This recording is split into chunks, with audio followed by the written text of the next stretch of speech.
नमस्कार, आप दुनिया के फटाफट बुलेटिन में आप सभी का स्वागत है और नजर डालेंगे आज की खास खबरों पर।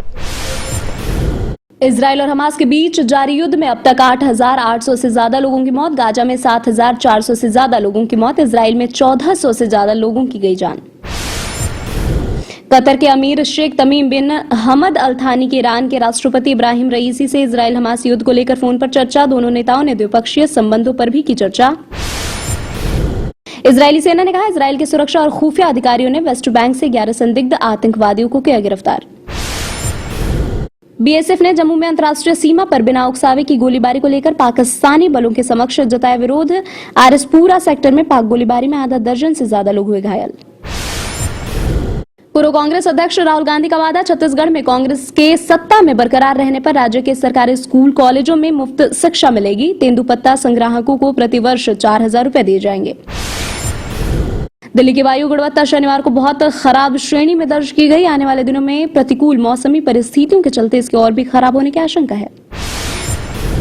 लोकसभा के आचार समिति ने पैसे लेकर संसद में सवाल पूछने से जुड़े आरोपों के मामले में टीएमसी सांसद महुआ मोइत्रा से 2 नवंबर को पेश होने के लिए कहा।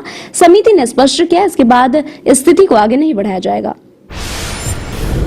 एआईएमआईएम अध्यक्ष असदुद्दीन ओवैसी का भाजपा से सवाल, अगर उसे पिछड़े वर्ग की इतनी ही चिंता है तो वह उनकी जाति आधारित गणना क्यों नहीं कराती। राजस्थान पुलिस ने चुनाव आचार संहिता लागू होने के बाद से 200 करोड़ रुपए के मुफ्त उपहार जब्त किए। इनका इस्तेमाल मतदाताओं को प्रभावित करने के लिए किया जाना था। भारत में दिल्ली, कोलकाता, मुंबई, चेन्नई, बेंगलुरु, वाराणसी, जयपुर समेत अन्य स्थानों पर भी दिखाई देगा साल का अंतिम चंद्र ग्रहण। अमेरिका, ऑस्ट्रेलिया, दक्षिण अफ्रीका, हिंद महासागर, प्रशांत महासागर एवं अन्य जगहों पर भी दिखाई देगा यह ग्रहण।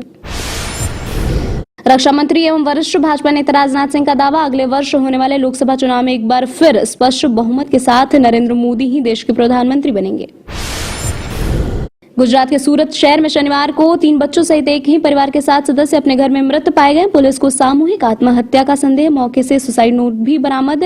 लिखा, परिवार आर्थिक तंगी के कारण उठा रहा है यह कदम। राजस्थान में पूर्व विधायक चंद्रशेखर वैद्य और नंदलाल पूनिया तथा जयपुर की पूर्व महापौर ज्योति खंडेलवाल सहित अनेक नेता कांग्रेस छोड़कर भाजपा में हुए शामिल। प्रदेश अध्यक्ष सीपी जोशी, प्रदेश प्रभारी अरुण सिंह और नेता प्रतिपक्ष राजेंद्र राठौर की मौजूदगी में ये सभी नेता भाजपा में हुए शामिल।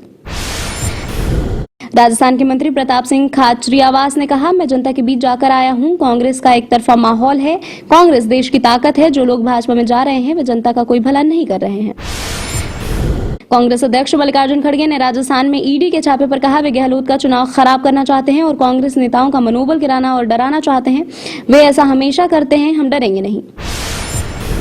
धार में मुख्यमंत्री शिवराज सिंह चौहान ने कहा, मुझे इस लड़की ने आमंत्रित किया था जिसे 12वीं कक्षा में शीर्ष स्थान हासिल करने पर स्कूटी मिली थी। मैं उसके घर आया और उससे मिलकर मैं बहुत खुश हूं।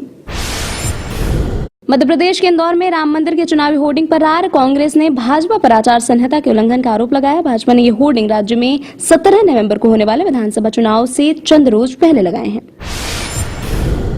भारतीय पैरा खिलाड़ियों ने हांगझोउ एशियाई खेलों में रचा इतिहास। पैरा एशियाई खेलों में अपने अभियान का अंत 111 पदक जीतकर किया। यह किसी भी बड़े अंतर्राष्ट्रीय टूर्नामेंट में भारत का सर्वश्रेष्ठ प्रदर्शन है।